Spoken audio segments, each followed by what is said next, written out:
On September 28, 2021, the current Gambia Football Federation executive celebrated 7 years in office. The executive and staff can be credited with sustaining and developing the national leagues in the country, especially through the COVID-19 pandemic, registering the various national team categories in different competitions, including registering successes by the under-20s twice in WAFO competitions, capacity building for football stakeholders, with the biggest achievement undoubtedly being the Gambia's qualification to the Africa Cup of Nations for the first time. However, these successes have not shielded the Football Federation from criticism by stakeholders on the way they are running the game in the country, particularly in relation to the funds from FIFA meant to develop football infrastructure. The FIFA Forward initiative was launched in 2016 and set aside $2.8 billion globally for football development projects. The funds are available to be accessed by national federations from 2016 to 2022. For Africa, the FIFA Forward Impact Map shows that out of $717 million available, just over $439 million, accounting for 51% of the fund, has been approved or disbursed for 306 projects. Heading the list of projects expected to benefit is the proposed football parks renovation, with the Gambia Football Federation promising the stakeholders that they would develop and build 10 football mini-stadia in the country. The money to be used for this project works is from FIFA, who would ask for certain requirements and proposals before releasing funds. For the Gambia, FIFA data shows that $11.4 million has been available since 2016, of which $7.8 million has been approved. Since 2017, the Gambia Football Federation has been informing the public through their websites and other social media sites on project signings and money secured from FIFA to rehabilitate football pitches. However, stakeholders continue to ask questions about the many millions secured and why not a single football park has been completed up till now. A very serious setback, really, to the development of football, especially from the grassroots level, for most of the big zones in the country. And I'm talking about Banjul, Serekunda East, West, Brikama. Now, why I say it's a big setback, because this is where, over the last decade or two, where we have seen the growth and development of football been realized, in a very big way. The fact that the grounds are not usable for this Naweta and probably the next is really a major setback that the whole football community and sports fraternity should really take into consideration and address. We took a trip to some of the football parks and communities that were earmarked for renovation to see what, if anything, has been done. Our first port of call was in Gunjur, Kombo South, to a community that has been unable to use their football ground for the past 4 years after renovation work promised by the GFF. We found a truck going in and out of the football park, bringing black sand to fill the main pitch. This ground has been under renovation for 4 years, and this is what we found. A perimeter wall appears to be the only work done here for 4 years after forcing the football community to live here and play its local Nawetan at a local football field. Dembo F. Ture is the president of the Gunjur Sports Committee. GFF, they terminate the contract of the first contractor and then give it to another contractor. Why did they terminate it? Because the work was very, very slow, very slow. And secondly, when you come here, you do not feel that there is anything going on. There is no machinery around, there is nothing around. The workforce was very, very, very slow. It us because going to the school was very stressful. We did not want to go to the school. We have to go to the school authorities and plead with them to allow us to use the school ground, which was not very good for us. And then we have to have some agreements with them that we have to sign to protect their properties and so forth. Some part of their fence was having a problem. We have to fix that fence. We spend a lot of money at the school. If we had been playing here, we wouldn't spend that amount of money. But that is the situation. We accept it that way. After Gunjur, we visited Brikama. Here, the sports committee have the biggest task of all the committees we visited. Brikama Sports Committee relies on this football park, the Boxbar Mini Stadium, as the funds collected from the Nawetan is what they use to support their male first division team, the female team and volleyball team.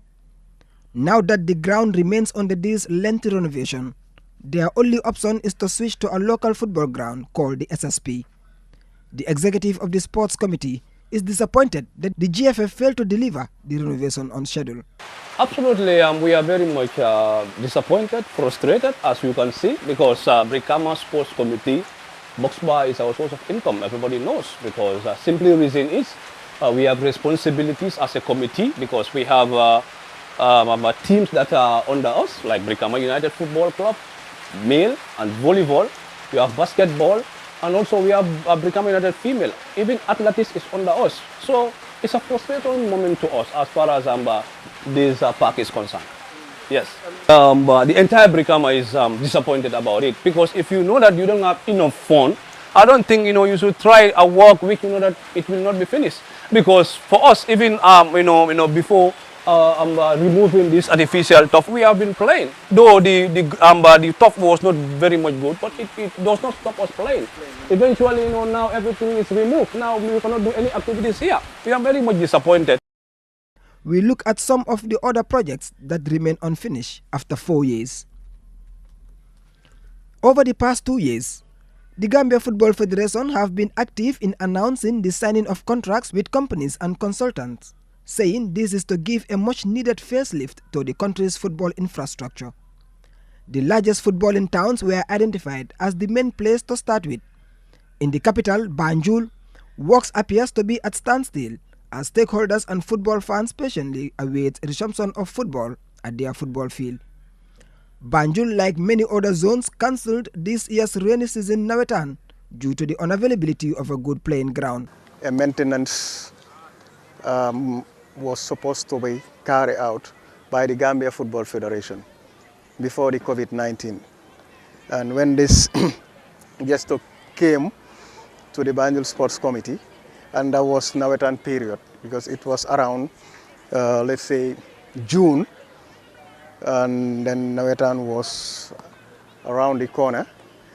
And then we said, wow, Nawetan is just around the corner, and then these people want to carry out maintenance, and the maintenance also was important for us. They were targeting about, for this, 4 to 6 months. 4 to 6 months, that was the target. And now we are into... now I think we are in, I can say 1.5 years. 1.5 years to 2 years now. There was a group created by the Gambia Football Federation. They habilitated, I think the group was called, it's a WhatsApp group. I was the one who was representing Banjul for this, for the maintenance, for ground maintenance. That was the name of the group, ground maintenance. And we've been communicating, but never, we never received a genuine reason for the delay of this maintenance. Banjul's ordeal is one shared by Serekunda East.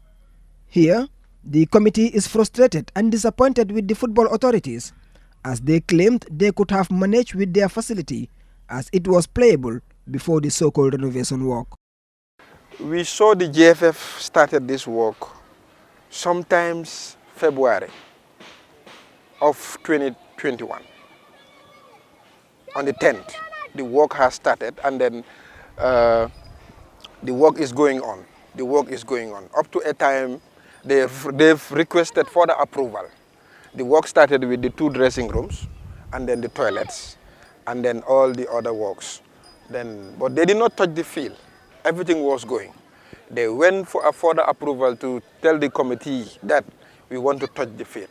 We've asked the management of the GFF to tell them whether if you touch the field, we are going to play in Nawetan, August. They said the project is 4 months. And this was even agreed during that consultative meeting. They called us. So 4 months up to today, we've not seen much. We've seen that the project has started. At least the field is backfilled. But at least before the rainy season, at least it should have been into a very good standard. But this is what it is as at now. The dressing rooms are yet to be done. The toilets also yet, and then the field also is here at this condition. Like Banjul and Serekunda East, neighbors Serekunda West are also suffering from the same disappointment, as their PRO explains. We had a fruitful discussion, a meeting at the GFF house, and they give us another huge promise that by hook or crook this time they mean business. You understand? Introduce us with a consultant, you understand, and then a company responsible for the rehabilitation works at our park, which is GAP.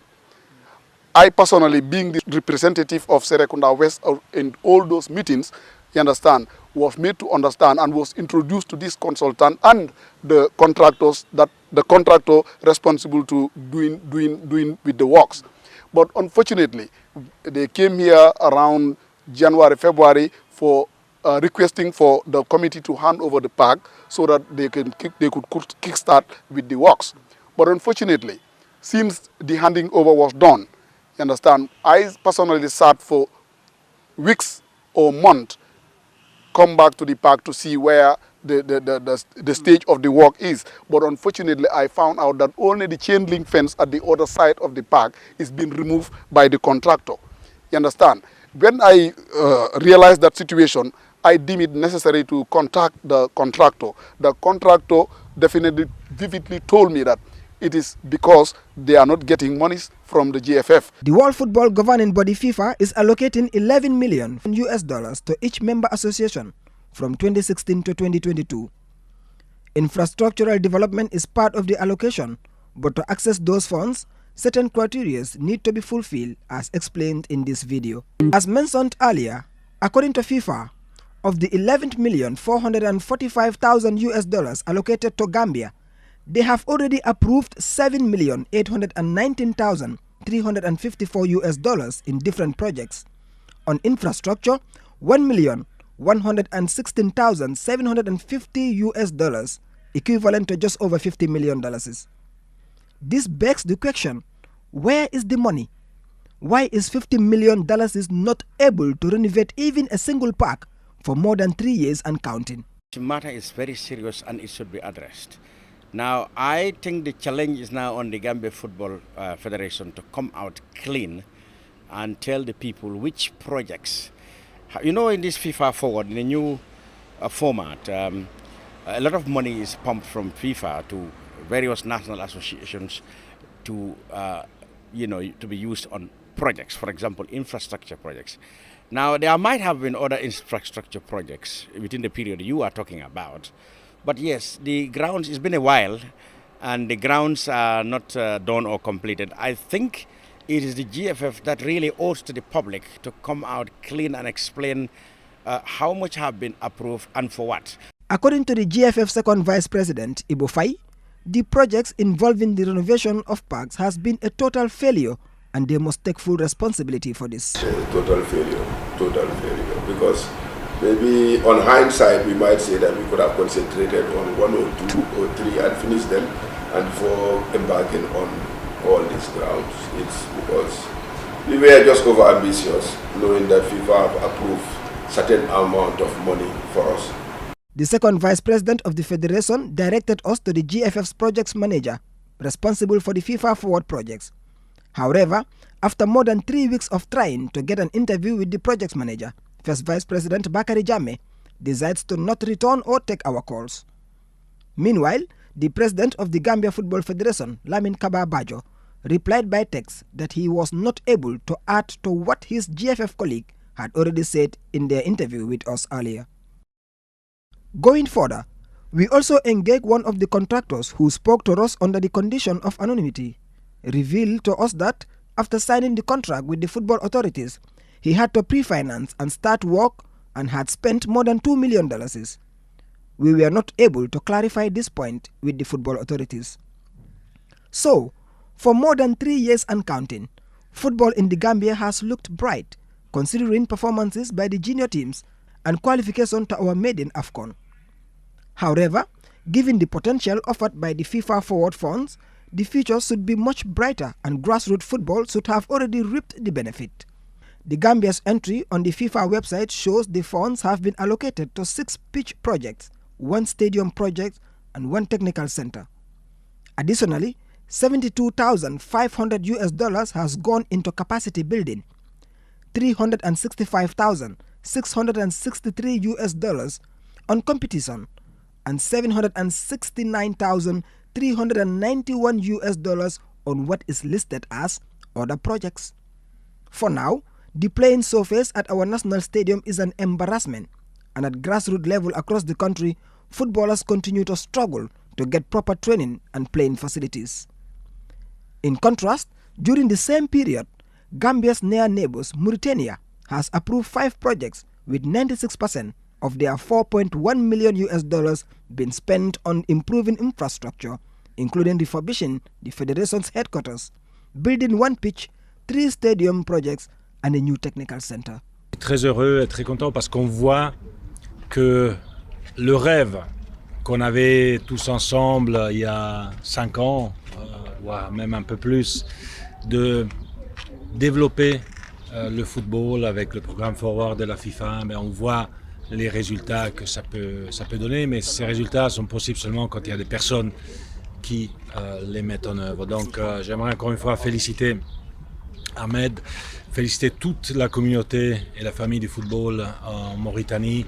C'est exceptionnel ce qu'on voit ici. C'est des exemples à suivre parce que c'est des investissements réfléchis et la communauté tout entière bénéficie, évidemment la communauté du football en premier, mais la communauté tout entière, et c'est ça qu'on veut. Et c'est pour ça que j'invite vraiment toute l'Afrique, mais pas seulement l'Afrique, j'invite le monde entier à venir à Nouakchott et visiter ce qui est fait.